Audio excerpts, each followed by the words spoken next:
3个大点导读，Amen。基督，永远的王。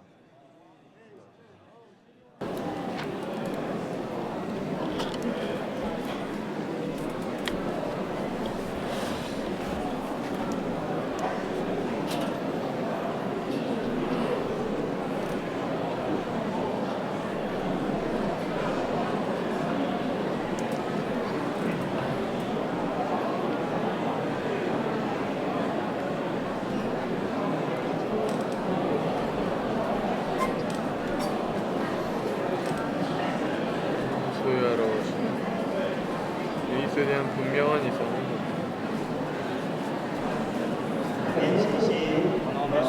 이 메시지는 매우 간단해 보이는 메시지이죠. 제목과 로마자 3개가 완전히 상응하는 방식으로 대응합니다. 영원한 왕이신 그리스도, 이것이 로마자 1번이고요. 땅을 소유하러 오심, 이것이 로마자 2번입니다. 하나님의 비밀이 이루어짐, 이것이 로마서 3번이죠. 그리고 하부 중점의 발전들은 모두 성경 말씀 구절에 기반해서 전개되고 있습니다. 그래서 성경 구절들, 제목 밑에 있는 성경 구절들을 기도하는 방식으로 읽어보도록 하겠습니다. 계시록 10장 1절부터 7절까지, 11장 15절부터 18절까지를 동반자와 함께 기도로 읽어보도록 하겠습니다.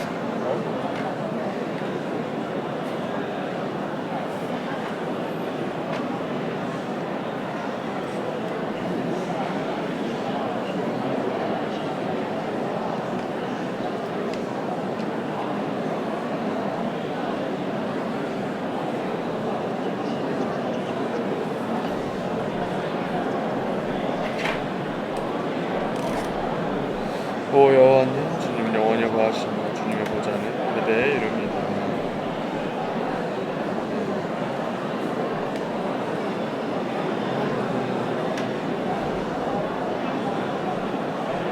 오 여호와님, 주님은 영원히 거하시며 주님의 보좌는 그대의 이름이다.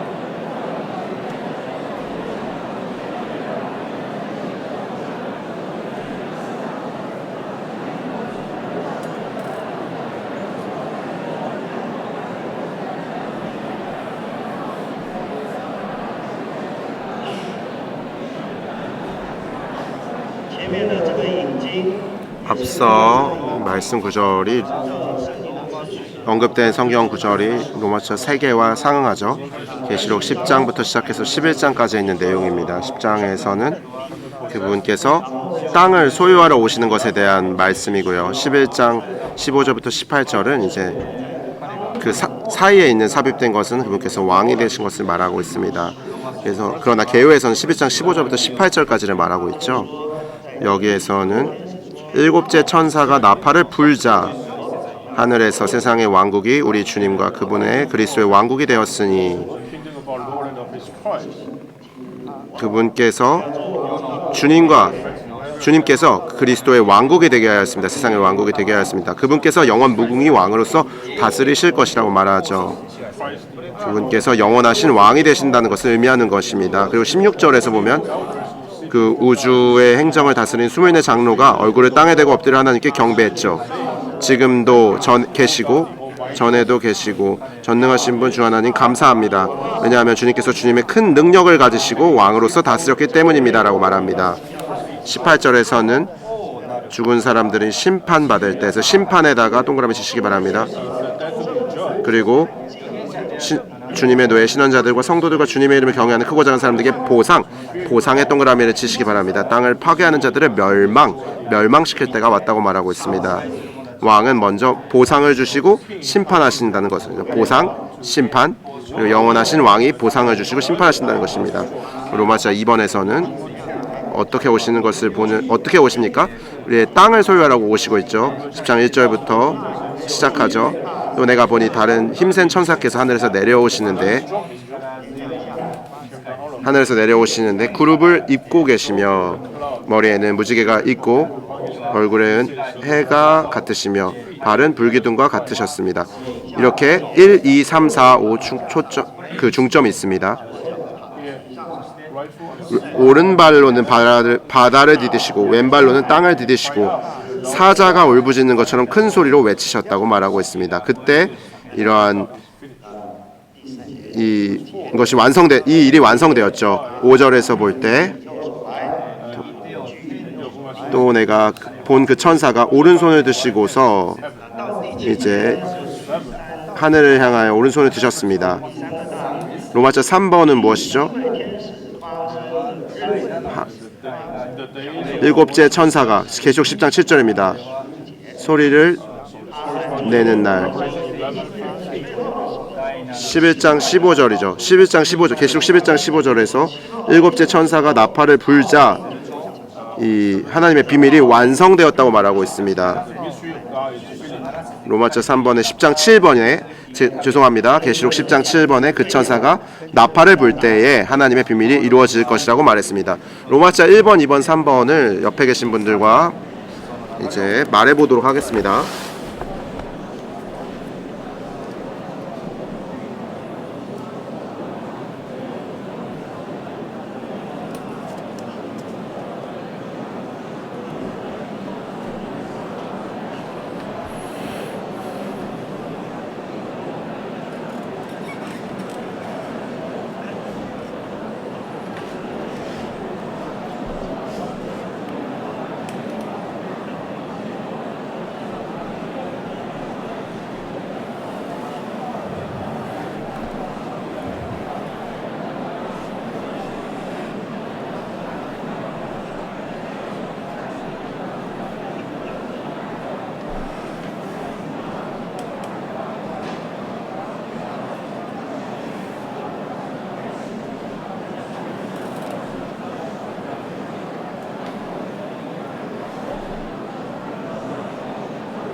메시지를 전하신 형제님께서 로마서 1번에 들어가기 전에 오프닝의 말씀을 주셨습니다. 우리가 주님을 아는 것에 있어서 다만 어린 양 구속자로 알 뿐만 아니라 왕이신 그리스도로 알아야 한다고 했습니다. 만약에 왕이신 그리스도를 안다면 우리는 두 번째 단계의 또 다른 단계의 구원을 받는 것과 같다고 했습니다. 또 다른 구원을 받는 것과 같다고 했죠. 이제 이따가 형제님들이 자매님들이 이것에 대해서 교통해 주시기 바랍니다. 로마서 1번에는 A번, B번 두 가지 중점이 있습니다. A번, B번을 기도로 먹어보십시오.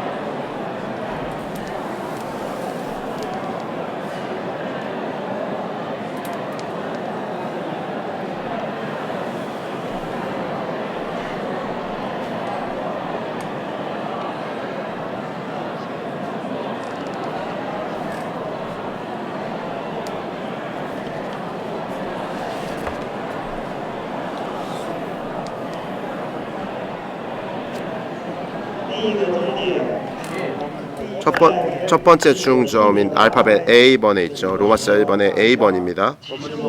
계시록 11장 15절부터 18절까지 저희가 성경 구절을 읽었었죠. 12장 10절은 또한 여기서 인용된 구절인데 바로 그분께서 영원한 왕이신 것을 계시하고 있습니다.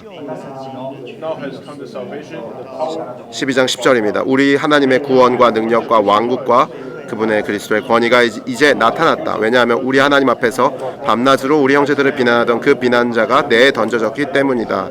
이러한 분은 어떠한 분이신가요? 계시록 12장 10절에 있는 그리스도는 권위를 가지신 분이시죠. 왕국과 그리스도의 권위가 나타났습니다. 그러므로 우리가 그분의 구원을 체험하고 그분의 능력을 체험할 수 있습니다. 이 왕국의 범위는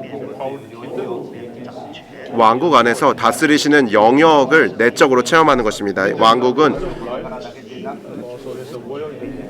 생명의 문제일 뿐만 아니라 왕국 안에 있는 이러한 다스림과 뜻은 이 권위의 문제입니다. 주님께서 몸 안에서 머리가 되시는 것의 문제이죠. 그러므로 우리가 이러한 영원한 왕을 체험하고 누릴 필요가 있습니다. 구원과 능력과 왕국과 그분의 그리스도의 권위 안에서 그분을 체험하는 것이죠. 1번입니다. 세상의 왕국이 우리 주님과 그분의 그리스도의 왕국이 되었으니 그분께서 영원 무궁의 왕으로서 다스리실 것입니다. 이 세상의 왕국은 열국을 말하죠.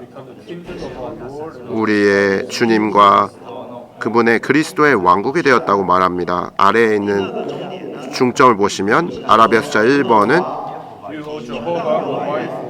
B번입니다. 오 여호와님, 주님은 영원히 거하시며 주님의 보좌는 대대에 이릅니다. 예레미야 애가 5장 19절이죠.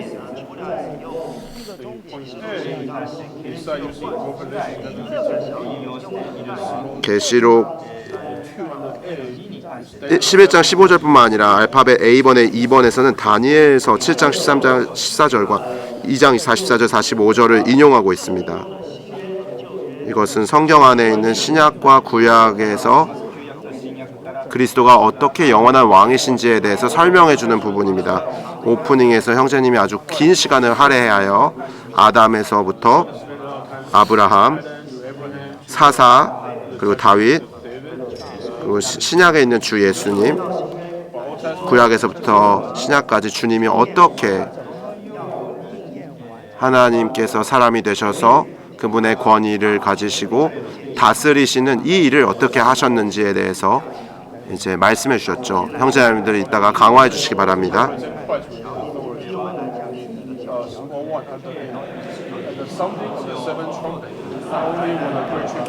1번을 같이 한번 읽어보도록 하겠습니다. 일곱째 나팔을 불 때 대환난이 끝날 뿐만 아니라 이 시대도 마감될 것이며 하나님의 비밀은 이루어질 것이고 또 다른 시대인 왕국시대 곧 천년왕국이 시작될 것이다. 계시록 11장 15절에 근거해서 그 일곱째 천사가 소리를 내는 날, 계시록 10장 7절에서 이렇게 말하죠. 그 천사가 이 그림을 볼 때 일곱째 나팔이 소리를 내는 것은 이 일곱 봉인이 완성된다는 것이죠. 하나님의 비밀이 완성된다는 것입니다. 그때는 이제 대환난이 끝날 것이고 이 시대가 마감될 것이죠. 그리고 이 시대가 마감될 것입니다. 우리가 이러한 그림을 통해서 볼 때 이 시대, 교회의 시대죠. 마태복음은 이 시대가 종결될 때에 라고 말할 때 이 시대는 교회 시대이고 은혜 시대가 끝나는 것을 말하는 것입니다. 세 번째는 하나님의 비밀이 이루어지는 것입니다. 그래서 1번 대환난이 끝날 뿐만 아니라 2번 이 시대가 마감될 것이고 3번 하나님의 비밀이 이루어질 것입니다. 4번 또 다른 시대인 왕국 시대가 시작될 것입니다.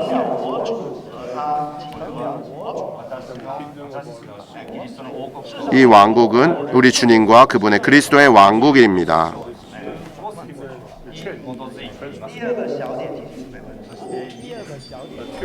2번 자매님들을 읽어보도록 하겠습니다. 아라비아 숫자 2번입니다. 그리스도께서 오셔서 모든 민족을 심판하신 후에 세상의 왕국은 그리스도의 왕국이 된다.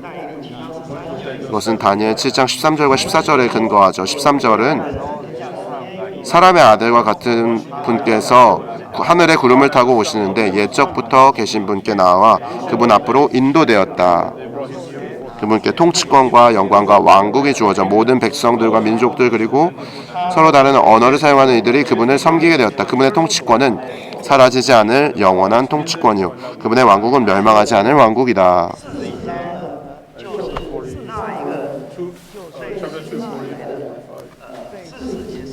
14절과 15절은 44절과 45절은 여기서 손을 대잡고 떠내어진 돌이 산에서 나와 쇠와 놋과 진흙과 음과 금을 부수었다고 말하죠. 이것은 모든 열국으로 구성된 이 거대한 인간 형상을 말하는 것입니다. 이 인간 형상이 부수어지는 것이죠. 그리고 위대한 하나님께서 후에나 일어날 일을 왕께 알려주신 것입니다 라고 이렇게 말하고 있습니다. 그 왕국은 이 모든 왕국을 부수어 끝내고 영원히 설 것이라고 말하죠.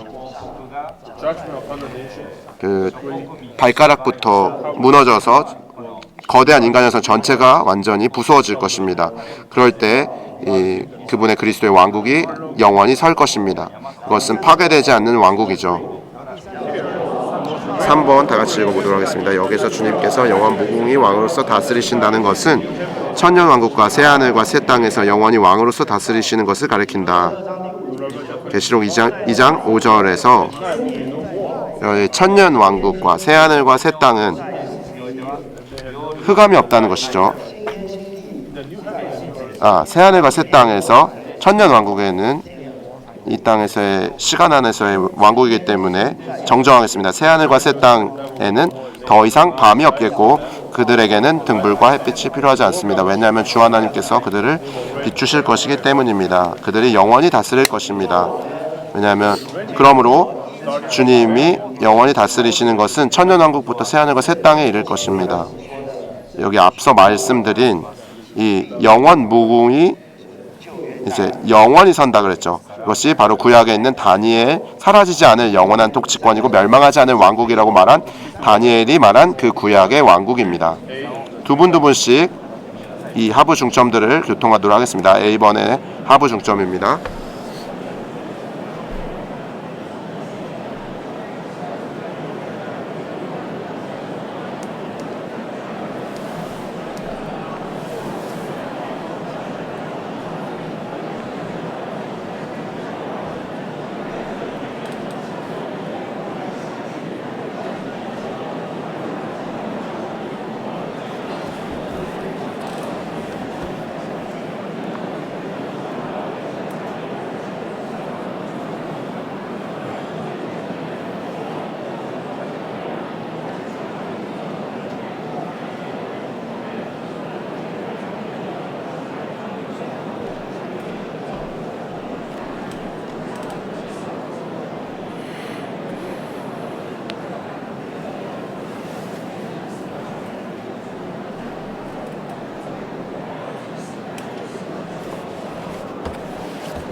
청취자님들 동반자와 함께 계속 기도해 보도록 하겠습니다.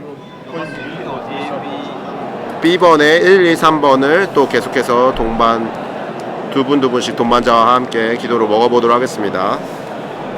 알파벳 B의 1번부터 3번까지입니다.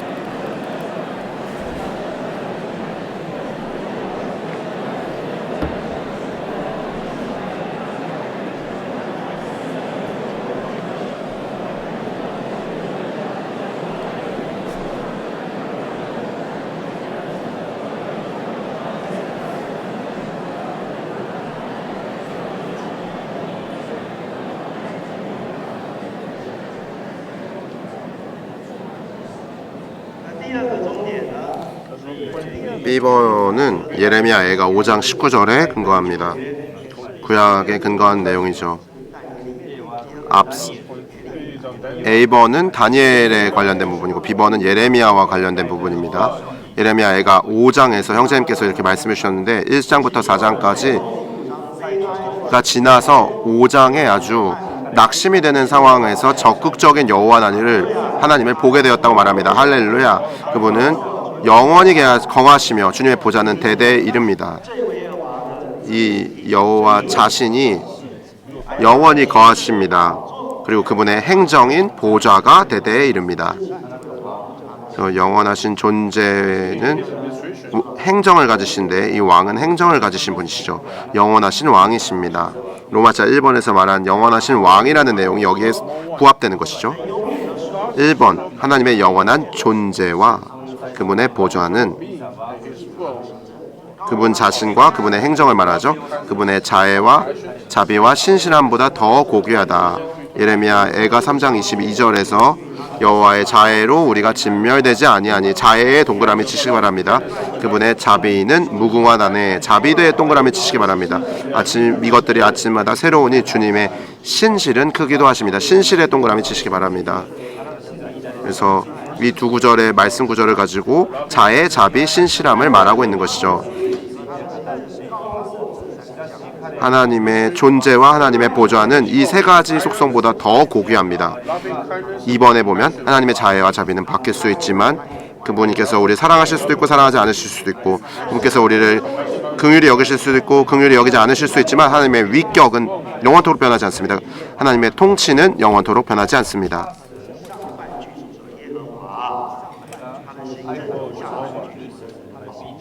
주님은 여호와님, 주님은 영원히 거하시며 상반절은 위격에 해당되는 거고 주님의 보좌는 대대에 이릅니다. 여기는 하반절은 통치에 해당하는 부분입니다.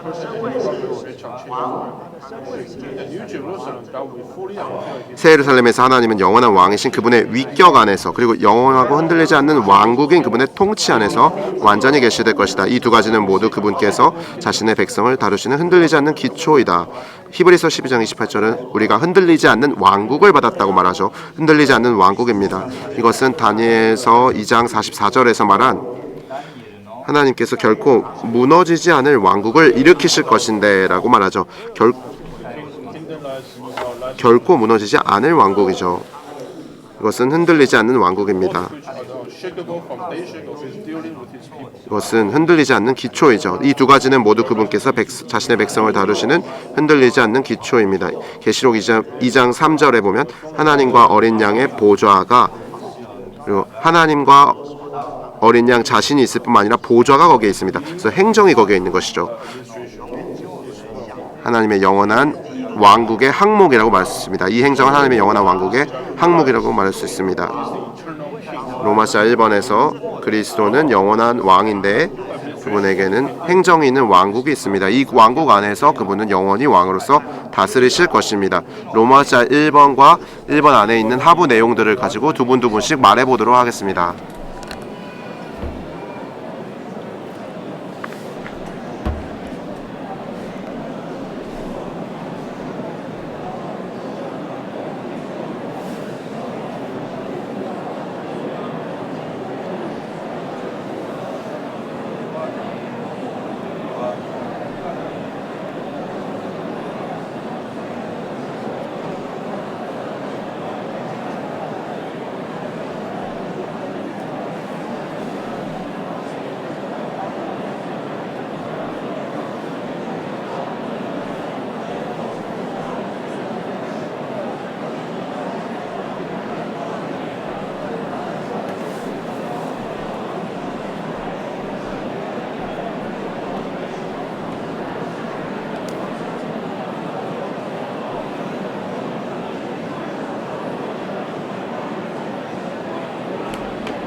어떻게 결론 질 수 있습니까? 로마서 1번은 먼저 그리스도께서 영원한 왕이심을 말합니다. 언제부터 그런가요?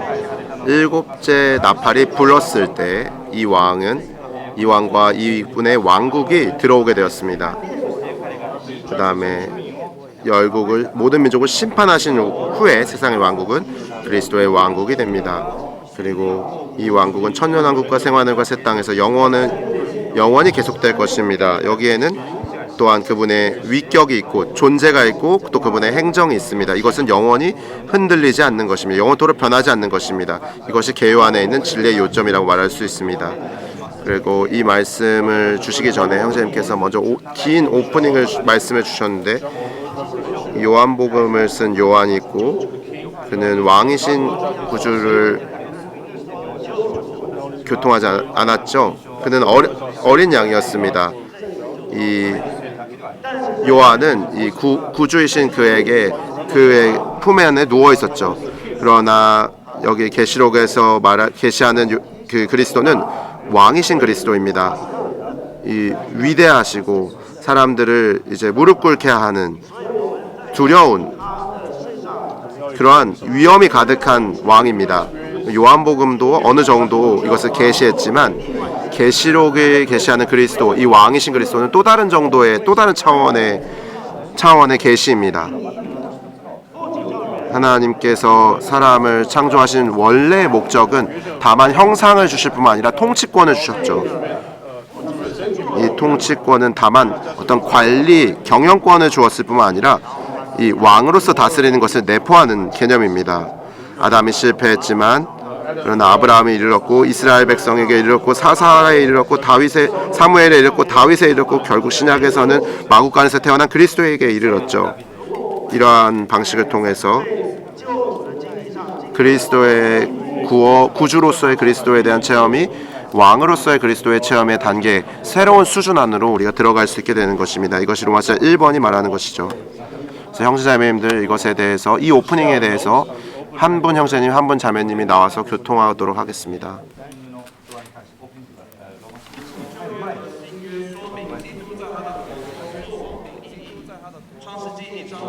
창세기 1장 26절에서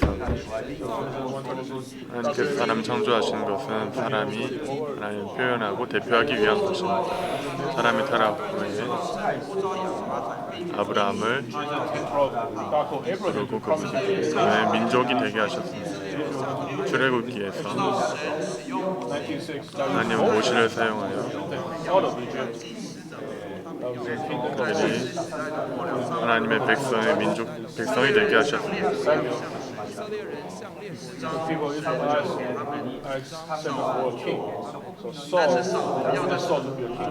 이스라엘 백성 사사 시대에서 왕을 원하고 하나님은 사울을 세우셨습니다.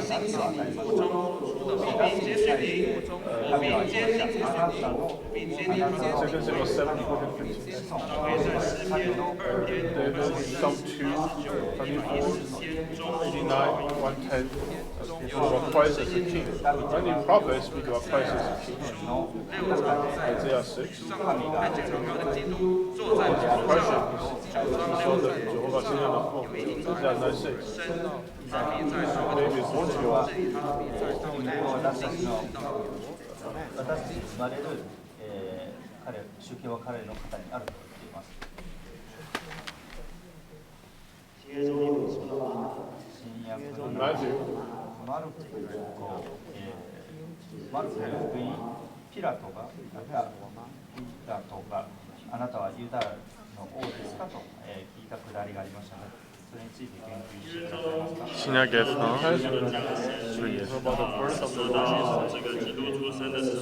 주님이 출생하셨을 때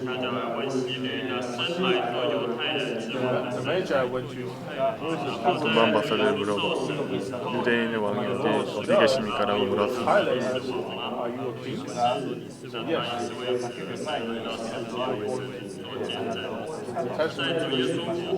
주 예수님 부활하신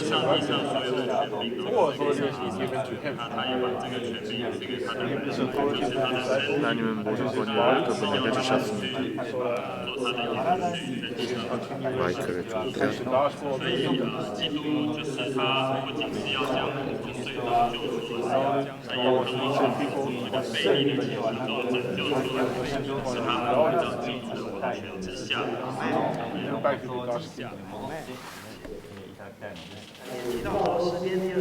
시편 2편 6절을 언급했죠.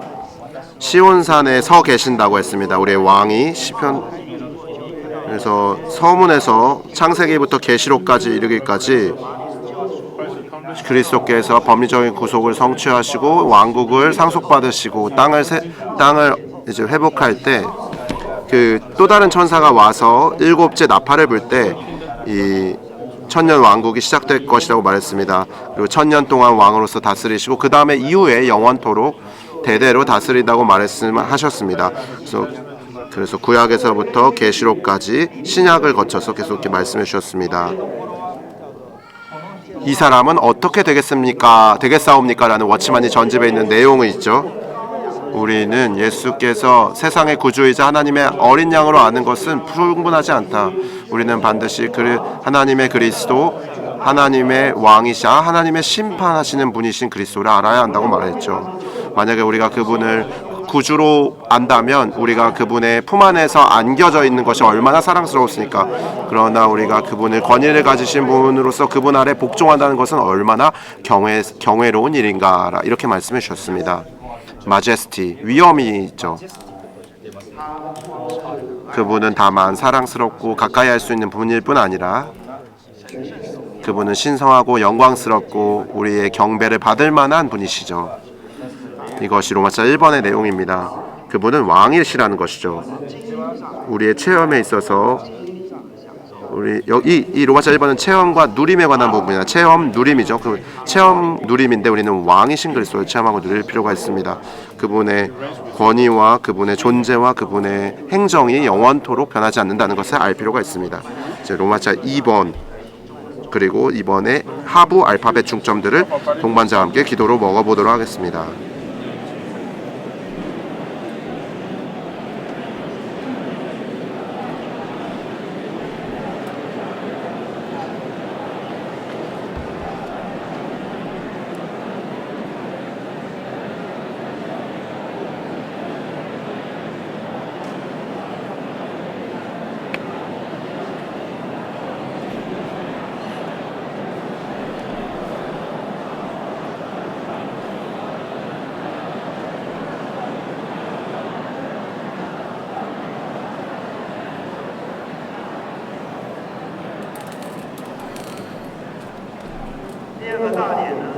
로마서 2번은 계시록 10장 1절부터 7절까지를 다루고 있죠.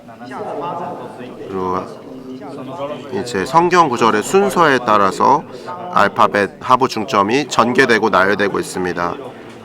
여기 개요에서 말하는 것은 땅을 소유하러 오시는 그리스도.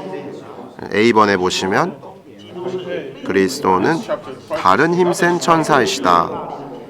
다른 힘센 천사에 관련돼서는 10장 1절에서 말할 뿐 아니라 7장 2절 거기서 또 다른 천사라고 말하죠. 그분께서 이제 살아계신 하나님의 도장을 가지셨다 말합니다. 8장 3절에서는 금향로를 가지신 다른 천사께서 오셔서, 그리고 18장 1절은 큰 권위를 가진 다른 천사가 있습니다. 이 네 구절의 말씀 구절에서 그리스도께서 다른 천사라는 것을 계시하고 있습니다. B번 요한은 다른 천사께서 하늘에서 내려오시는 것을 보았다. 하늘에서 내려왔습니다. 이것은 1번에 보시면 그리스도는 지금 하늘에서 내려오시는 중이다. 만약에 우리가 이러한 이해가 없다면 그분께서 바로 즉시 땅으로 내려오는 것이 아닙니다.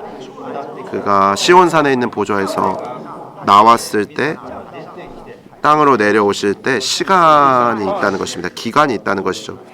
그래서 이것이 바로 그분의 파루시아라고 말할 수 있습니다. 그분의 오심의 내적인 감각과 인식 안에서 그분의 오심을 갖는 것, 이것이 파루시아, 임재이죠. 파루시아의 의미는 그 옆에 있다라는 뜻입니다. 여러분이 그분 옆에 있다라고 느끼는 거죠.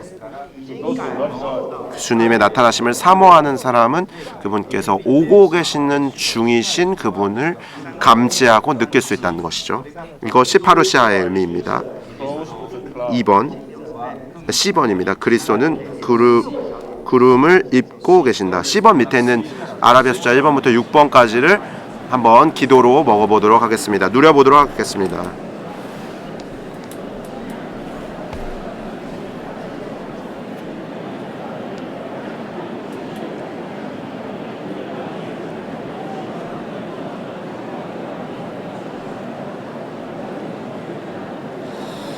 주 예수님,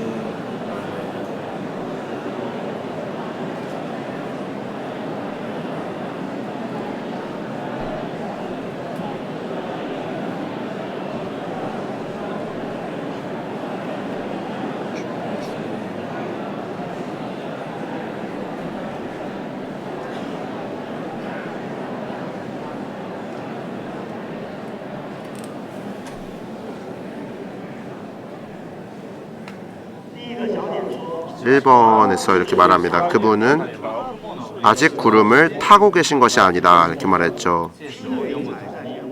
구름을 타고 계신다라는 이 헬라 원문은 구름을 입고 있는 거죠. 14장 14절에서 뭐라고 말하냐면 내가 보니 흰 구름이 있었고 구름 위에 있는 사람의 아들과 같은 분이라고 말했습니다. 그러나 마태복음 24장 30절에서는 구름을 타고 능력과 큰 영광을 가지고 오는 것을 볼 것이라고 말했습니다. 그러나 구름을 타고 계신 것은 공개적으로 오시는 거지만 이것은 타고 이 세 구절은 모두 구름을 타고 오는 것을 말하고 있는 것이죠. 마태복음 24장에서는 보았다고 말했고 26장 64절에서도 보았다고 말했죠. 그래서 보았다라는 말은 공개적으로 오는 것을 내포하는 것입니다. 그러나 구름을 입고 오는 것은 은밀하게 오는 것이죠. 파루시아 가운데서 느끼고 인식할 수 있는 것입니다.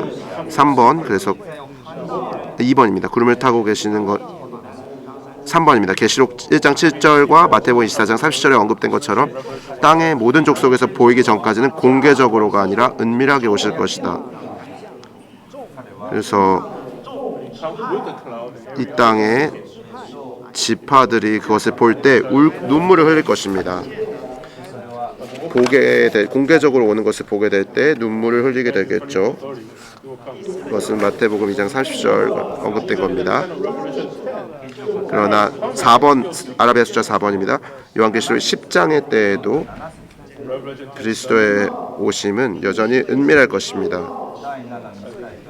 일곱째 나팔이 불렸을 때 하나님의 비밀이 완성될 때 그 오심은 여전히 은밀한 것이죠.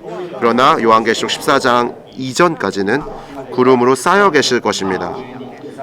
파루시아가 이제 14장에서 이제 공개적인 오심으로 변화될 것입니다. 이제 구름 위에 사람의 아들이 앉아 계시는 모습으로 오는 것이죠. 그러므로 대환난 이전에 그리스도가 온다라는 그런 인식은 일반적인 가르침은 정확하지 않은 것입니다. 그러면 성경을 한번 열어보시면 이 마지막 장에 도표가 있습니다. 70일에가 휴거에 관한 도표가 있죠. 이 세 가지 단계의 주님의 오심이 나타나 있습니다. 세 가지 단계의 이 주님의 오심은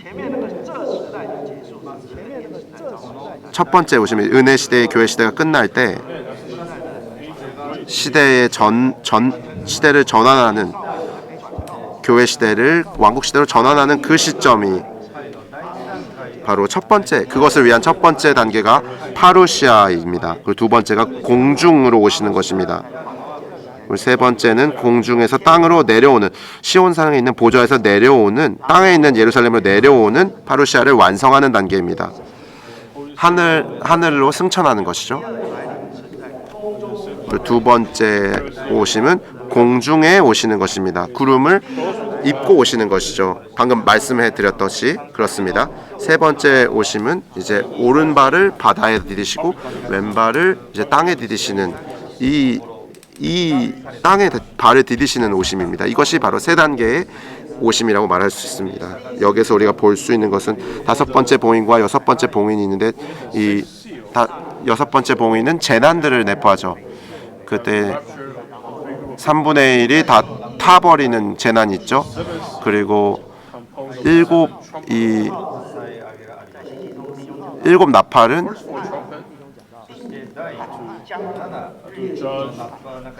땅과 바다와 이제 여러 가지들을 이제 심판하지만 여섯째 나팔은 이제 사람을 심판하는 것입니다. 이것이 일곱을 말할 때 이것은 이 일곱 배 완성된 재난이라고 말할 수 있습니다. 그 일곱 대접이 아주 차는 것은 매우 가까이 있다는 것이죠. 일곱 나팔의 울리는 그날에 여기 각주가 있는데요. 아마 많은 그 날들이 지나고 나면 이제 또 다른 시대로 이제 넘어갈 것입니다. 우리가 이제 개요로 다시 돌아오도록 하겠습니다. 머리에는 무지개가 있으시고 형제자매들 먼저 두 분씩 로마서 2번부터 이번에 A번부터 C번 안에 있는 이제 1번부터 6번까지를 두 분씩 말해보도록 하겠습니다.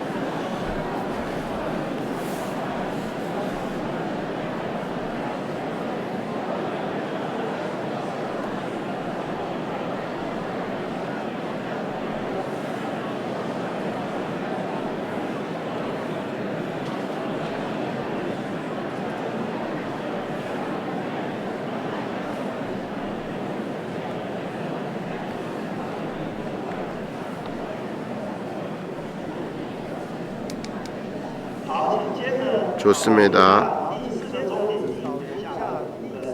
D번에 있는 하부 중점 5가지를 기도로 또 읽어보도록 하겠습니다.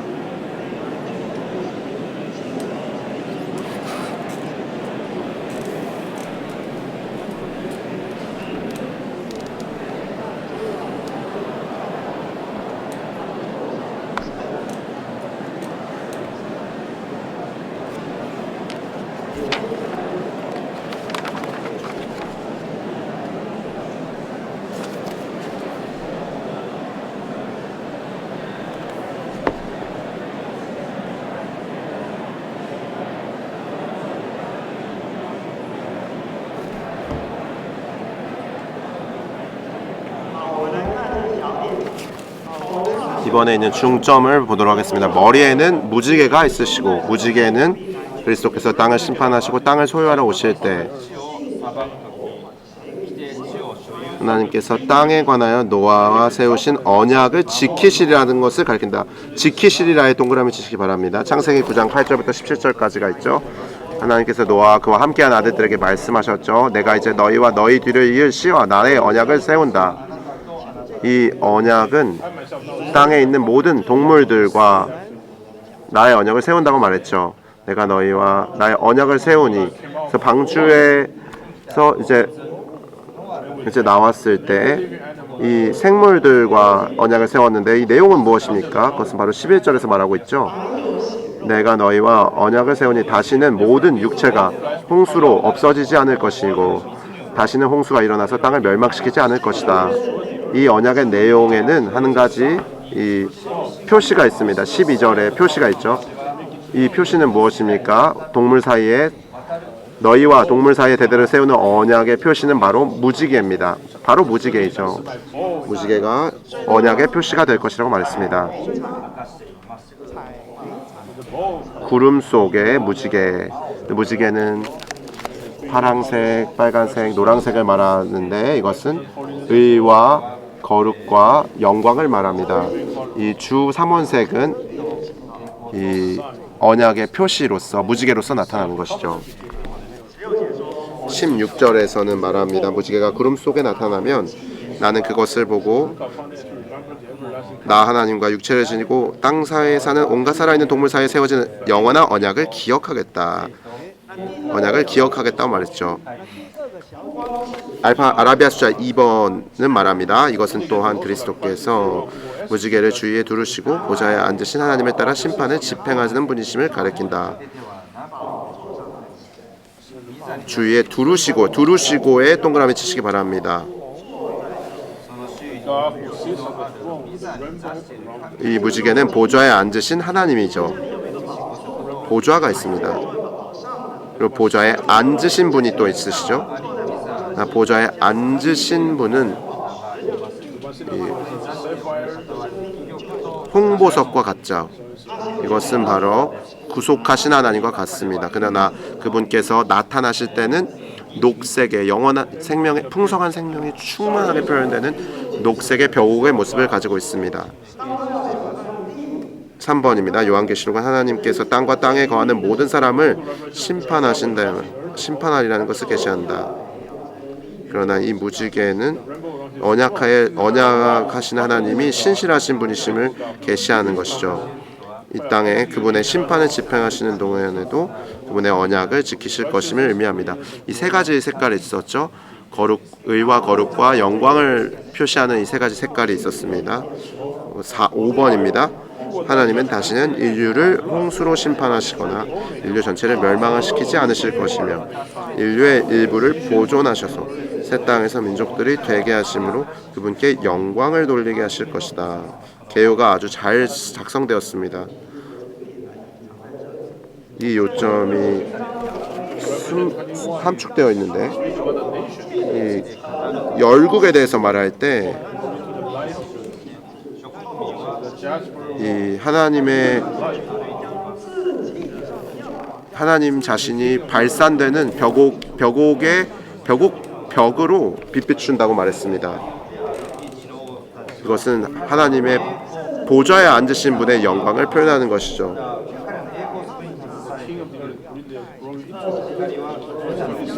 24절 계시록 21장 24절입니다. 민족들이 그 성의 빛 가운데 다닐 것이고 땅의 왕들이 자기 영광을 그 성으로 가져갈 것입니다. 사람들은 민족들의 영광과 존귀를 그 성으로 가져갈 것입니다. 이것이 무지개가 표시하는 것입니다. 그들이 사람 안에 이렇게 세우신 언약을 영원토록 기념하실 것입니다. 다만 그분이 신실하시기 때문에 이제 홍수나 물로 심판하지 않으시고 이제 그들이 보존됨을 말해서 이제 민족들이 새 땅에서 그분께 영광을 돌리시도록 그분의 신실하신 언약을 지키시는 것을 내포하는 것입니다. 두 분씩 1번부터 5번까지를 말해보도록 하겠습니다.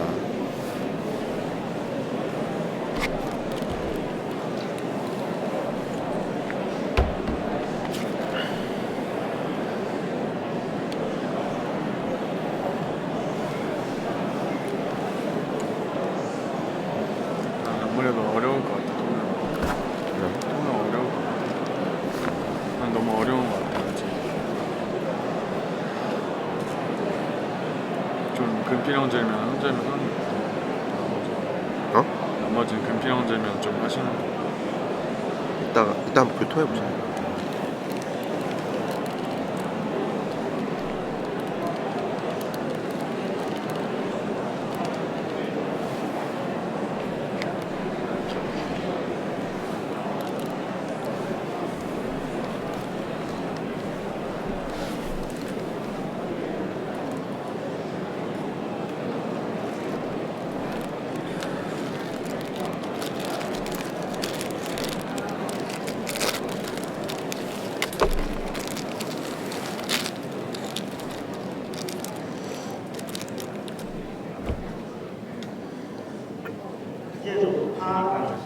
주님께 감사합니다. 그분의 신실하심을 따라서 멸망시키지 않게 하시고 그분 자신을 우리 안에 분배하셨습니다. 그분이 우리 자신의 영광의 표현이 되게 하셨죠. 우리가 그 영광 가운데 그 민족들의 성을 비추는 성이 되게 하시는 것입니다. 알파벳 E번과 F번에 있는 그 G번에 있는 하부 중점까지 다 기도로 먹어보도록 하겠습니다. EFG번입니다.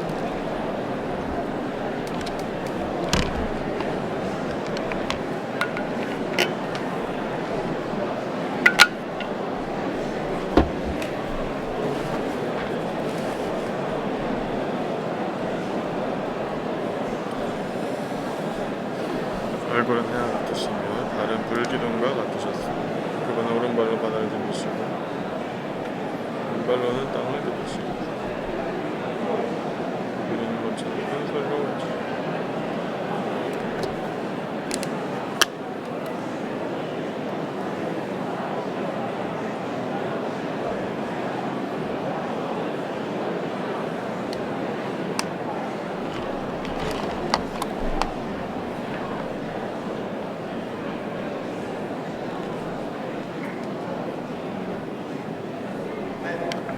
아멘. 알파벳 2번입니다. 얼굴은 해와 같으시며 발은 불기둥과 같으셨습니다. 그리스도께서 공개적으로 이 땅에 있는 사람들에게 오실 무렵에 그분은 샛별과 같지 않으시고 해와 같으실 것이다. 샛별은 동트기 전 가장 어두운 때에 그분을 사랑하며 기다린 사람들에게 나타납니다. 이 샛별은 동트기 전에 가장 어두운 때에 나타나는 것이죠. 베드로가 샛별이 여러분의 마음에 떠오른다고 말했죠. 그리스도를 나타나기를 사모하는 것. 박사들이 별을 볼 때도 그 빛나는 별이 그들을 인도했습니다. 정말로 그리스도께서 계신 곳으로 인도했죠. 우리가 그분의 나타나시기를 사모할 때 이 샛별이 우리를 인도할 것입니다. 이 어둠 가운데서도 그리스도의 인격이 있는 곳, 그리스도의 누림이 있는 곳으로 우리를 이끄실 것입니다. 그러나 해는 그 마태복음 13장 44절에서 의인들은 해와 같처럼 빛날 것입니다라는 그 해가 해에서 말하는 것입니다. 이제 계시록 10장 2절에서는 그분은 오른발로는 바다를 디디시고 왼발로는 땅을 디디고서라고 말했는데 그 출애굽기에서도 모세가 이제 발을 디디는 것에 대해서 말했죠. 이 거룩한 곳에 발을 디디는 것에 대해서 말했습니다. 모세가 혼인 서약인 율법을 반포할 때 거룩한 곳에 발을 디뎠죠. 그것은 성별한 곳에서 사는 것을 의미하는 예시이죠. 그리고 우리 하나님은 이 태워버리는 불이십니다. 출애굽기 19장 18절에서 그 불 속에서 여호와께서 그 위로 내려오신 것이 거룩함을 의미하고, 그리고 하나님은 태워버리는 불이십니다. 그래서 그리스도는 해이시고 하나님은 불이시라는 것이 중요한 것입니다. 그리고 F번에 보면 그분은 오른발로는 바다를 디디시고 왼발로는 땅을 디딘다고 말했죠. 그래서 바다는 귀신들이 거하는 거처고 땅은 사람들이 거하는 거처입니다. 그러므로 그리스도께서 바다와 땅을 디디실 때 온 땅을 다 밟으시는 것을 말합니다. 디디시는 걸 말하죠. 그러면서 그리스도께서 바다와 땅을 디디시는 것은 그것들을 밟으시는 것입니다. 밟으시는 것은 소유한다는 말이죠. 여호수아 1장 3절에서 내가 모세에게 약속한 대로 너희가 발바닥으로 밟는 곳은 다 너희에게 주었다. 다 내가 너희에게 주었다. 이렇게 말하죠. 이것은 소유하는 것을 말하는 것입니다. 주님께서 주님의 손으로 만드신 것들을 다스리게 하시고 만물을 그분의 발 아래에 두셨으니 그 모든 양과 소와 들의 짐승들과 하늘의 새와 바다의 물고기와 물속 기로 다니는 모든 것입니다. 이것은 모두 만물이 그분의 발 아래에 놓아진 것이죠. 그러므로 이것이 모든 것이 그분의 아래, 이제 통제 아래, 지배 아래 있다는 것을 말하는 것이죠. 그러므로 이러한 구절들을 볼 때 그분께서 소유하고 관리하고 다스리기 위하여 땅을 밟으시는 것을 말합니다. 그것은 그리스도께서 땅을 소유하시기 위해 내려오고 계시다는 것을 가리키는 것입니다. 이것이 2번 중점에서 말하는 것이죠.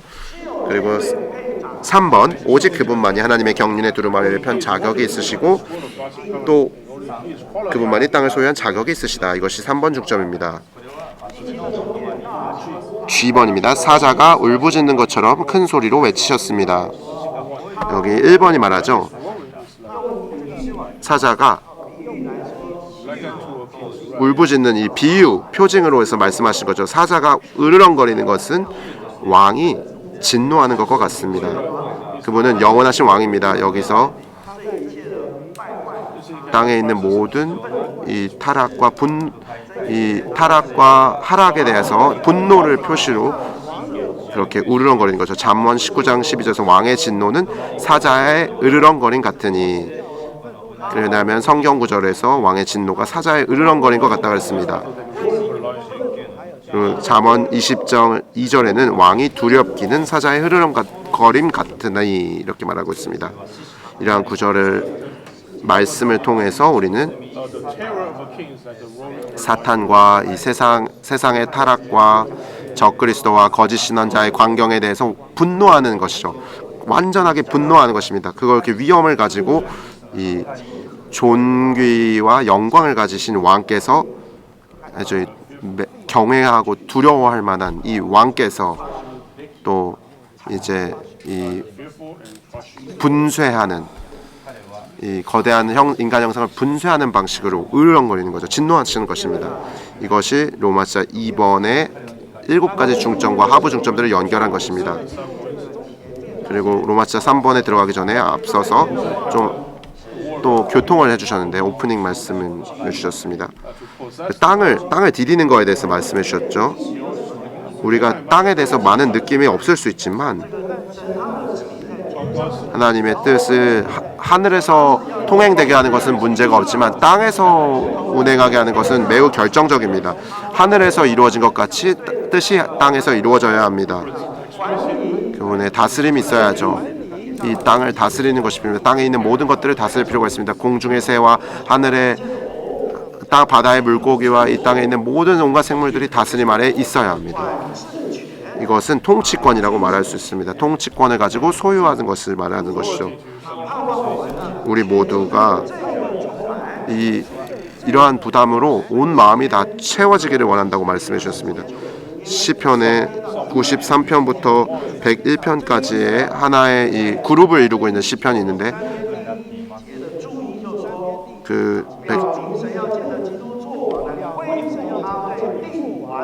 땅을 회복하는 것에 대한 그분의 완전한 소유권과 통치권을 회복함이라는 소제목이 있죠.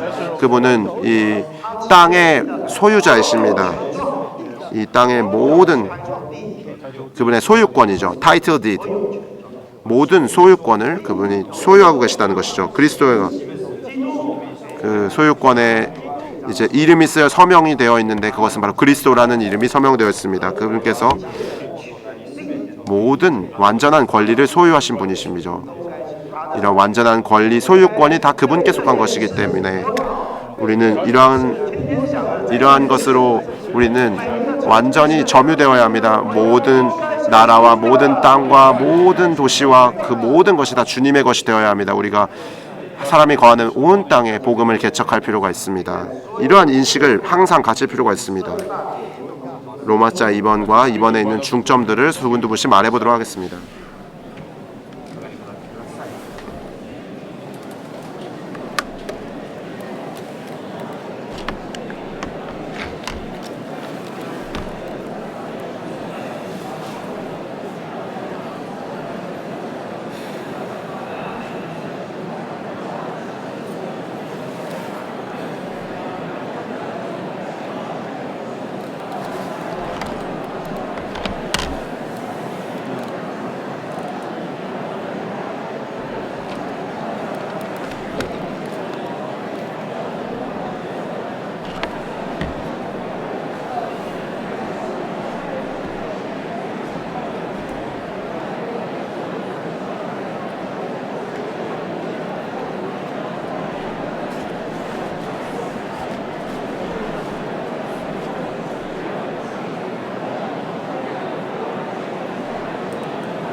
두 분씩 나와서 로마 숫자 2번을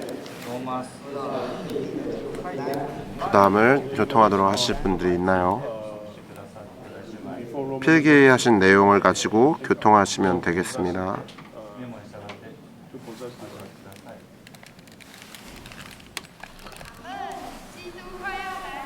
그리스도께서 곧 오실 것입니다. 모든 땅이 다 회복되고 정복될 것입니다. 그분의 통치권을 이 땅에서 행사하길 원하시는데 그분은 사람이 이 땅에서 그분의 통치권을 행사하시길 원하십니다. 그분의 뜻이 우리를 통하여 충만히 표현되길 원하십니다. 그분은 우리를 다만 은혜와 평안으로 우리를 안위하시는 분일 뿐만 아니라 그분은 땅을 소유하기를 원하십니다. 마태복음 12장 28절에서 내가 양신의 영을 힘입어서 귀신을 쫓아낸다고 말했을 때 하나님의 왕국이 우리에게 이른다고 말했습니다. 그러므로 이 귀신은 이 사탄의 이 반역적인 그러한 권위를 이제 정복하는 것을 말하는 것입니다. 이것은 사탄에게 속한 것이 아닙니다. 이 땅은 어떠한 대통령에게 속한 것이 아닙니다. 모든 것이 다 그리스도께 속한 것입니다.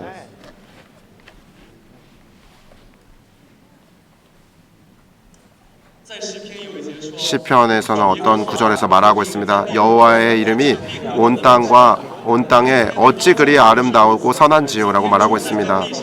우리는 이 땅에서 그분이 왕이십니까? 우리는 이것에 대해 부담을 가져야 합니다. 그분께서 우리가 있는 그곳에서 미국에서 우리는 이러한 부담을 가질 필요가 있다고 말했습니다. 유럽에서도 그리스도께서 왕이 되게 하시는 것, 아시아에서도 우리는 이러한 부담을 가져야 한다고 말했습니다. 우리가 이러한 부담이 있다면 우리에게는 어떤 기도가 있게 되겠죠.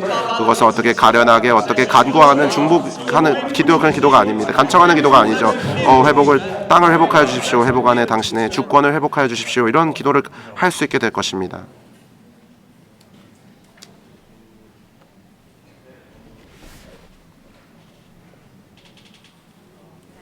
주님께 감사합니다. 제가 간단하게 교통하길 원하는데 제가 필기한 것들을 교통하기 원합니다. 형제님이 말씀해 주신 건데 이스라엘 백성들은 왕을 거절했습니다. 사실 왕을 주었지만 그들은 하나님을 왕으로서 받아들이기 원하지 않았죠. 그래서 사무엘기에서 말했는데 이스라엘 백성들이 왕이 없었으므로 각자 자기 하고 싶은 대로 행했다고 말하고 있습니다. 사무엘기에서 말할 때 그 백성이 이 땅에서의 왕을 원했습니다. 그래서 이 왕을 세우는 과정을 보시면 그분은 이제 하나님을 거절했죠. 왕이신 하나님을 거절했습니다. 이러한 부담이 점점 증가되고 나서 결국에는 다윗이 이미 사무엘에게 이미 기름 부음 받고 왕으로 세워졌습니다. 그러나 장로들이 이제 헤브론으로 가서 이제 이 언약을 세웠을 때 이것을 보여주는 것은 그들이 새롭게 알게 됐다는 것인데 그들이 인정하게 되는 것, 하나님의 선택을 새롭게 다시 하나님의 주권을 인정했다는 것을 말해주는 것이죠.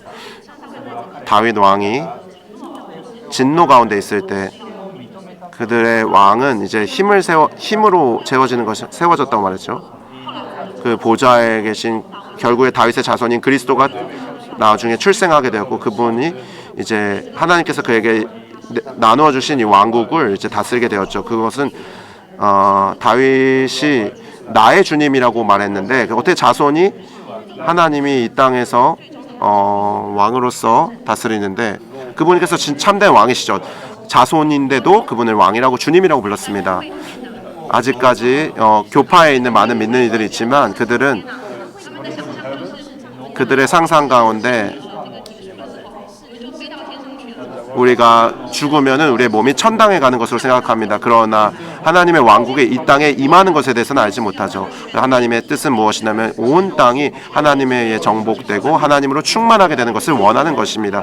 그러므로 형제님께서 우리를 격려해 주신 것은 우리에게 이러한 부담이 있습니까? 우리에게 이러한 것을 가지고 기도하는 마음이 있습니까? 우리가 어딜 가든지 어느 나라를 가든지 어떤 지역에 있든지 어떻게 번역해야 될지 로컬리티 어떤 지방의 로컬리티에 있든지 우리가 구해야 하는 것은 반드시 우리가 하나님의 왕국을 표현해내야 한다는 것이죠. 그분의 뜻이 그분의 통치권이 영원한 왕이신 그분이 다스릴 수 있도록 허락해드려야 한다는 것입니다. 우리가 여기에서 이러한 그리스도를 체험할 때 온 땅을 다스리시는 그리스도를 체험할 때 우리 주변에 있는 작은 땅들을 다스릴 수 있게 될 것입니다. 그분은 은밀한 임재 가운데서 우리가 체험할 수 있는 분이죠. 구름 가운데 있는 분으로 우리가 누릴 수 있습니다. 우리의 어떤 찬송이 있죠. 그분은 구름 가운데 계시네. 우리의 영은 그분의 영과 함께 한다는 임재를 느낄 수 있습니다. 우리가 계속 그러한 이 언약을 상기하면서 그 보좌에 계신 분, 그 영광 안에 계신 분, 그리고 영광 있으신 분, 거룩하신 분, 공의로우신 분이 계속 줄곧 우리 안에 사십니다. 그럴 때 방금 저희가 말씀 구절에서 먹은 것처럼 그분께서 하신 모든 것은 귀신들을 쫓아내는 것이었죠. 귀신들을 땅에서 쫓아내는 것은 이 귀신 들린 사람이 너무 불쌍하기 때문에 그 불쌍한 사람을 치료해야겠다 뭐 이런 것이 아닙니다. 이것은 얕은 관념입니다. 진정한 관념은 여기서 두 왕국의 사이에 다툼이 있다는 것입니다. 두 왕국 사이에 전쟁이 있다는 것이죠. 만약에 귀신이 들린 사람이 쫓겨난다면 하나님의 왕국이 더 전진하는 것입니다. 그 사탄의 왕국에 점유하는 부분이 더 사라지는 것이죠. 더 이상 우리 동반자들 사이에서 우리의 소그룹 안에서 더 이상 이 마귀의 입지가 없어야 합니다. 마귀가 더 이상 만질 수 없는 곳이 되어야 합니다. 할렐루야. 하나님의 왕국이 우리에게 임하였습니다. 조금씩 이럴 때 땅이 회복되는 것입니다. 주님께 감사합니다. 우리의 개척이나 우리가 집회소 개척할 때 계속 개척하고 있죠. 교회가 계속 개척해서 증가합니다. 그럴 때 온 땅을 점유할 때까지 증가하고 개척하는 것입니다. 주님의 회복 안에 있는 성도들은 이것에 대해 아주 큰 부담을 가지고 있어야 합니다. 주님을 위해서 사람을 얻고 땅을 얻을 수 있어야 합니다.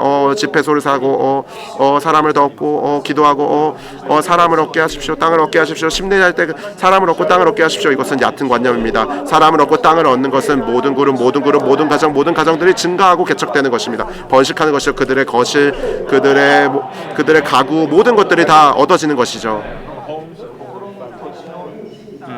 이 한 곳 한 정거장 그 이름이 다 그리스도가 되는 것입니다.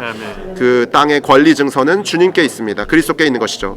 주님께서 이것이 우리가 은밀한 임재 가운데 오시는 것을 의미하는 것입니다. 그리고 머리에는 무지개가 있죠. 이 머리에 무지개가 있다는 중점은 형제님께서 가장 많이 이 중점을 교통한 부분 중에 하나입니다. 그 우리가 기억해야 하는 것입니다. 언약의 표시를 기억한 점, 더 이상 심판받지 않을 것이라는 것이죠. 그리고 또한 여기서 이 영광 가운데 우리와 이제 로마서 3번에 왔습니다. 하나님의 비밀이 이루어질 것인데 A번, B번, C번을 형제님들과 기도로 먹어보도록 하겠습니다.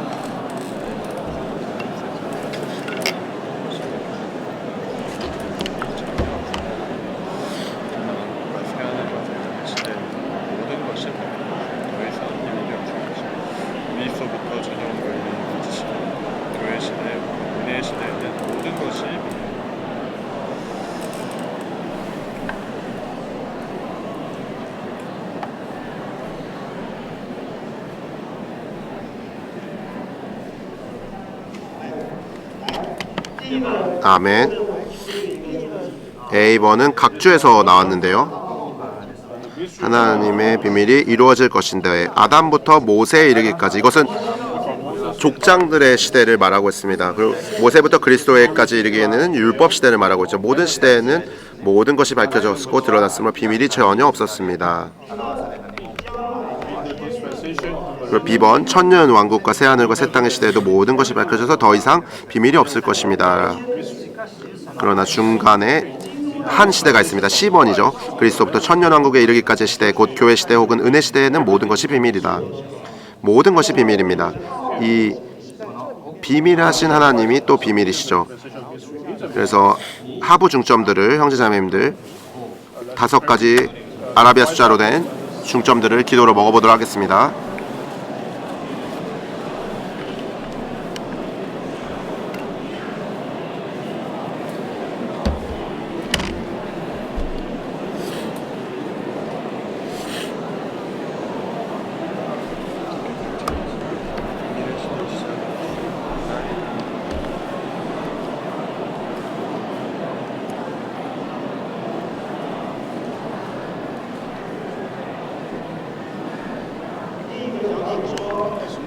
아라비아 숫자 1번에서 말하죠.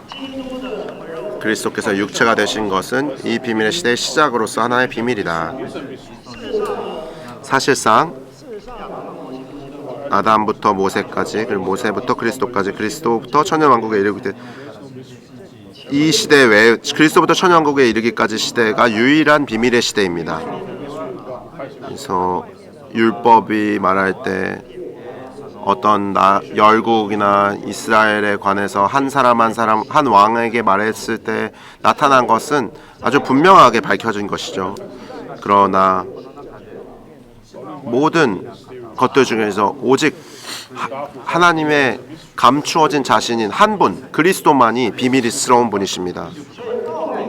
그러므로 비밀이 오셨습니다. 그러므로 비밀이 오셨을 때 비밀의 시대가 온 것이죠. 그래서 비밀이 육체되신 것입니다. 그래서 이 비밀이 육체되셨을 때 이 비밀의 시대가 시작된 것이죠. 육체가 되신 그리스도가 이제 비밀이시죠. 그 비밀이 육체로 되어 오셨을 때 이제 디모데전서 3장 16절에 말하고 있습니다. 그리고 모두가 인정하듯이 경건의 비밀은 위대합니다. 그분은 그리스도께서 육체가 되신 것은 첫 번째 비밀입니다. 이것은 살아계신 하나님입니다. 경건이 무엇입니까? 경건은 바로 하나님의 표현이죠. 사람의 몸으로, 사람의 인성 안에서 처음으로 하나님의 경건을 표현하신 비밀이죠. 그래서 A번에 보시면 그리스도의 육체 되심을 통해 무한하신 하나님께서 유한한 사람 안으로 이끌리셨다. 비밀이 왔습니다. 비밀을 안다면 이 그리스도를 알게 되는 것입니다. 그리스도를 알게 된다면 이 경건의 비밀을 알게 되는 것이죠. 그리고 B번 아들 하나님만이 아니라 3분의 1의 하나님이 아니라 하나님 전체가 육체가 되셨습니다. 하나님 전체가 육체가 되셨습니다. 따라서 하나님은 말씀이 되셨고 말씀이 하나님과 함께 계셨으며 말씀은 곧 하나님이셨죠. 그러면 하나님 전체가 육체가 되신 것입니다. 그래서 2번은 그래서 이렇게 말합니다. 그리스도는 하나님의 비밀이시라고 말합니다. 그분이 비밀하신 하나님이시라는 것이죠. 그러므로 우리가 하나님의 비밀이신 그리스도를 알 때 비밀이신 하나님을 알게 되는 것이죠. 하나님은 비밀이시고 하나님의 체현으로서 하나님을 표현하시는 그리스도는 하나님의 비밀이시다. 할렐루야. 너무나 소망이 넘칩니다. 비밀이 왔습니다. 비밀이 우리에게 찾아왔습니다. 하나님의 비밀이신 그리스도는 하나님의 체현으로서 체현이죠. A번에서는 하나님의 체현이라고 말하고 B번은 하나님의 설명이라고 말합니다. 하나님의 체현이시죠. 그리스도는 내용이 아주 많으신 분이십니다. 내용에 대한 설명이죠. 아주 설명할 것이 너무 많습니다. 정의할 것이 너무나 많습니다. 그분의 높이와 깊이와 너비와 길이가 너무나 크기 때문에 그러면 이 풍성하신 하나님 은혜와 실제가 충만한 것은 넘치는 충만이죠. 모든 충만의 표현이 그분 안에 내재되는 것입니다. 그러므로 이 충만하신 이 표현되신 하나님이 어디에 있나요? 그 모든 전체가 다 그분 안에 있는 것입니다. 비유를 들어서 말하자면 만약에 여러분에게 이 엄청나게 좋은 슈퍼컴퓨터를 준다면 슈퍼컴퓨터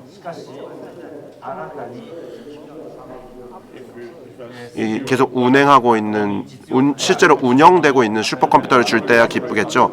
만약 그리스도의 충만한 표현이 그리스도 안에 있지 않다면 우리가 정말로 이거를 사용할 수 없을 것입니다. 이해하셨나요? 우리에게는 이 빛비추는 빛이 있습니다. 우리에게는 흘러들어오는 사랑이 있죠. 우리를 너무 긍휼히 여기시는 멀리까지 미치는 긍휼이 있습니다. 주님께 너무나 이러한 이걸 보배롭게 여기고 주님께 감사와 드립니다. 우리가 신격의 모든 충만이 몸을 지니신 그리스도 안에 거하죠. 그러므로 이러한 연속 확장은 무엇을 통해서 있습니까? 교회를 통하여 그렇습니다. 다시 말하면 삼위 하나님의 그리스도의 비밀은 교회라고 말하죠. 3번에서 이렇게 말합니다. 그러니까 교회가 그리스도의 비밀이라는 것에 대한 모든 나의 이해가 어떠한지를 알 수 있을 것입니다. 다른 세대에서는 하나님께서 이 비밀을 사람의 아들들에게 알려주시지 않으셨지만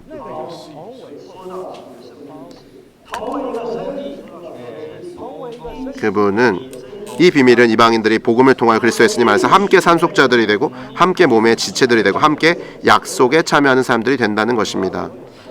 이 모든 비밀의 내용에 우리는 사실 참여하는 것입니다. 이것은 너무나 놀라운 것이죠. 우리는 유기적인 몸으로서 그분의 모든 충만의 풍성에 참여하고 그것을 몫으로 가질 수 있습니다. 그리스도는 비밀이시고 그리스도의 몸으로서 그리스도를 표현하는 교회는 그리스도의 비밀이다. 이 비밀은 하나님의 경륜이다. 하나님의 경륜은 하나님의 재현이신 그리스도. 하나님의 경륜이 이 비밀이죠. 하나님의 경륜은 이 비밀을 경영하는 것입니다. 하나님의 경륜 가운데 가장 중요한 것은 무엇이죠? 분배하는 것이죠. 그래서 하나님의 체현이신 그리스도를 하나님께서 선택하신 사람들 안으로 분배하는 것인데 그 목적은 그리스도 안에 체현되신 하나님의 증가의 몸을 산출함으로 하나님께서 단체적인 표현을 얻으시도록 하는 것이다. 그리스도와 교회는 한 영인 그리스도와 교회는 위대한 비밀입니다. 하나의 영이죠. 하나의 영으로 집행하는 것이죠. 이 위대한 비밀을 집행하는 것입니다. 만약에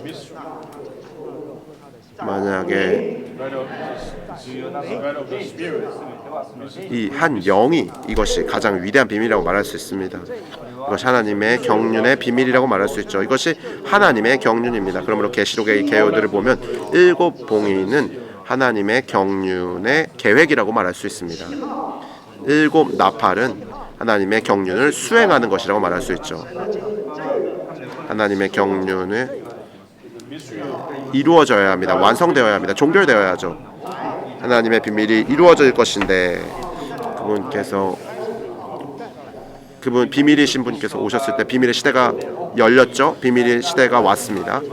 그리고 결국 이 그리스도가 결국에 교회를 산출하고 단체적인 한 영 안에 있는 위대한 비밀인 이 그리스도와 교회를 산출했습니다. 이것이 이제 로마서 3번에 10번에 4번에 있는 천국을입니다. 에베소서 3장 6절에서 복음의 비밀에 대해서 말하죠. 이 천국의 비밀들을 말하는데 이 복음의 비밀을 이제 바울이 다 설명했습니다. 에베소 6장 19절에서 말했습니다. 이것이 바로 그리스도의 내주하심입니다. 골로새서 1장 27절에 보면 이 비밀은 여러분 안에 계신 그리스도인데 곧 영광의 소망입니다. 이러한 영을 통해서 그분의 단체적인 표현을 갖는 것입니다. 그 다음에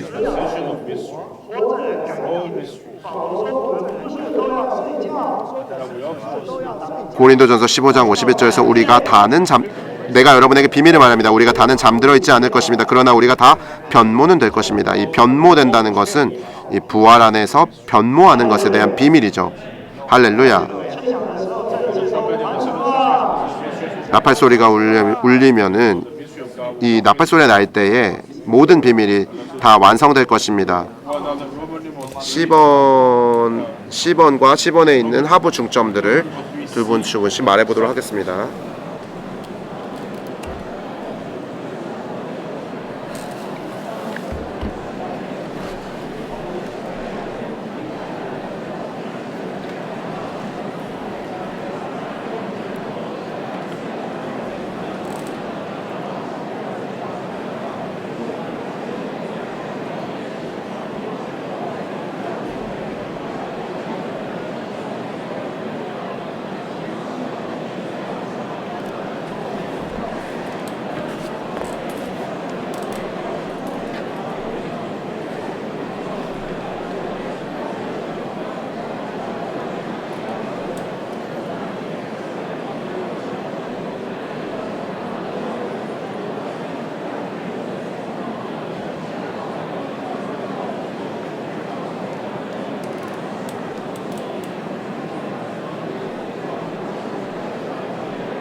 그러므로 하나님은 역대로 하나님의 경륜의 비밀을 수행하고 계십니다.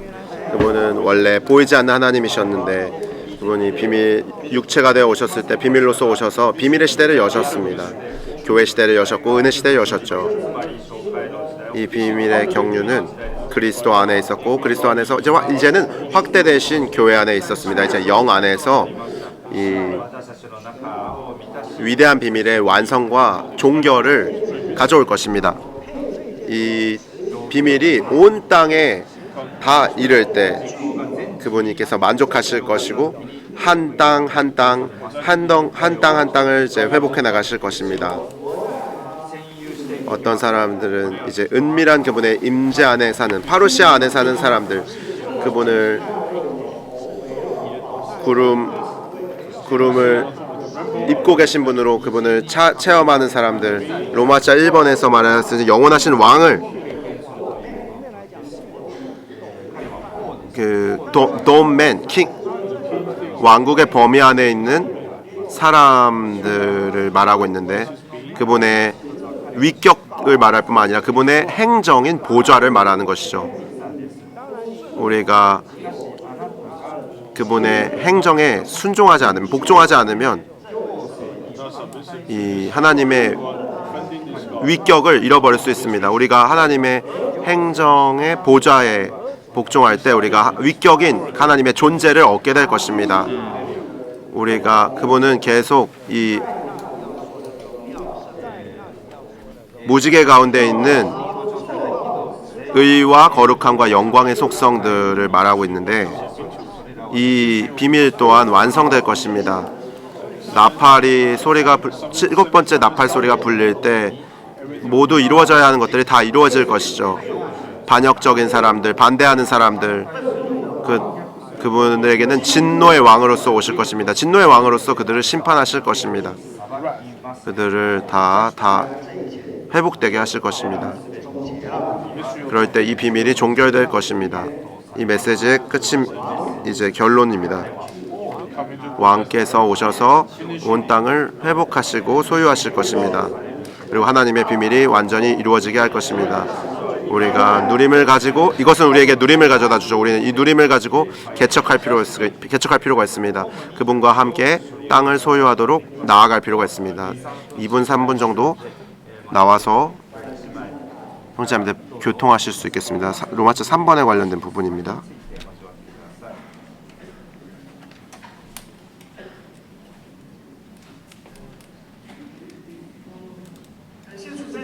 주님께 감사합니다. 로마서 3번은 하나님의 비밀이 이루어질 것이라고 말하고 있죠. 형제님이 우리에게 말씀해 주신 것은 모세부터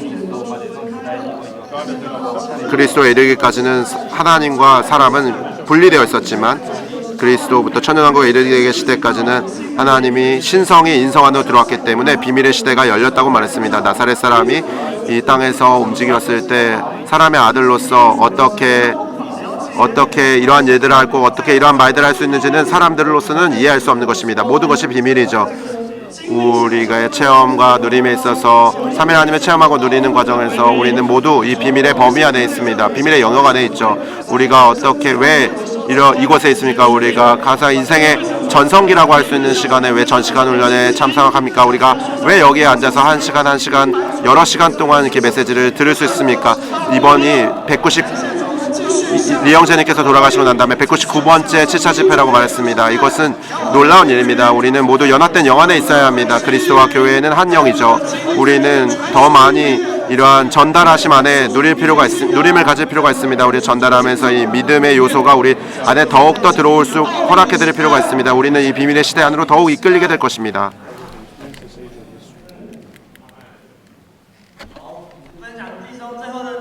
형제님의 마지막 결론의 말씀을 제가 나누고 싶습니다. 이 시대는 비밀의 시대입니다. 그러므로 우리는 믿음을 사용해야 합니다. 보이지 않는 것들을 실제로할 필요가 있습니다. 고린도후서 2장 15절을 말하고 있습니다. 우리가 믿음의 4장 15절을 말하고 있습니다. 우리의 믿음의 영을 사용할 필요가 있다고 했습니다. 우리가 주님께서 아직 다시 오시지 않았을 때, 보이지 않으실 때 우리는 믿음을 사용하여 그분을 실제로할 필요가 있습니다. 워치만 형제님의 어떠한 그 말씀이 있는데 각사가 있는데 그분께서 다시 오실 때 믿음은 사실이 될 것이고 기도는 찬양이 될 것이다. 이것은 어떠한 날입니까? 이것은 너무나도 좋은 날들이 될 것입니다. 우리에겐 이런 기도가 있어야 합니다. 주 예수님, 주님 어서 오십시오. 형제자매들 두 분씩 기도하도록 하겠습니다. 주 예수님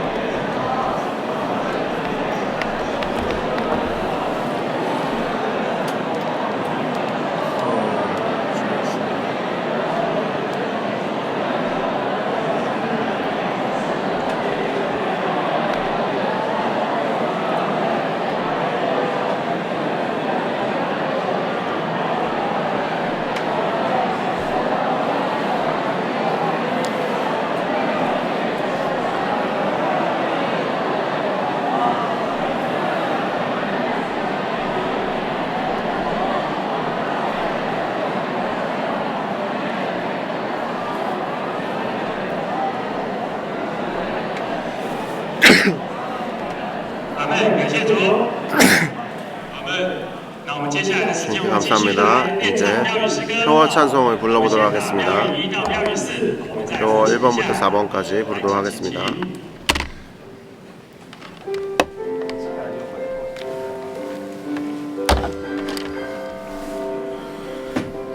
주 예수. 基督作为耶和华，并作为人来施王，供应照顾并遮盖，遮盖神的子民。基督之往来之名，也是人相比共说，和平保与定义。